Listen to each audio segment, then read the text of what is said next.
Everyone talks about how the Black Death killed millions, but no one talks about what it did to the world economy. Spoiler, it didn't just end lives, it flipped global trade upside down.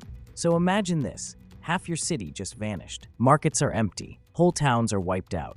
Now, what happens to trade when there's barely anyone left to grow crops, spin wool, or sail ships? That's exactly what happened in the 1300s. But what came next? That's where it gets really wild. After the Black Death hit Europe, Asia, and North Africa, the population crashed. We're talking 75 to 200 million people gone. Entire trade networks, from Venice to Constantinople to Beijing, just collapsed. Silk and spices stopped flowing. But here's the twist. Trade didn't stay dead. It came back stronger and different. The challenge? Surviving the chaos long enough to rebuild something totally new. Let's rewind. Before the Black Death, Europe was already tied into a huge global trade web. The Silk Road from China, spice routes from India, caravans crossing the Sahara. But when the plague arrived, all of that broke down. Trade slowed to a crawl. Fear spread faster than goods. But once the initial horror passed, something strange happened. Workers became rare. That meant peasants and laborers, once at the bottom, suddenly had power. They demanded higher wages. Now, this is where things get interesting globally. Europe starts looking outward. With fewer workers and rising wages at home, it became expensive to produce certain goods locally. So, merchants looked elsewhere, further than ever before.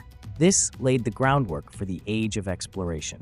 Yep, the Black Death is partly why guys like Columbus and Vasco da Gama even sailed out. Overland routes like the Silk Road, too risky now, too many dead zones. The Mediterranean became a hot zone again, and new Atlantic routes started to form. Cities like Genoa, Venice, and later Lisbon got rich, fast. While places like Italy and Spain boomed, some old trade hubs collapsed. That shifted the balance toward Western Europe, and away from older empires like the Mongols and the Abbasids. Weirdly, when people are surrounded by death, they tend to crave the good stuff. Silk, sugar, perfume, spices, these weren't just luxuries, they were symbols of survival. After the plague, trade became global. And the engine behind that change wasn't just profit. It was panic, survival, and the raw need to rebuild. You could argue that global capitalism, the rise of Europe, and even colonization all trace back to this moment.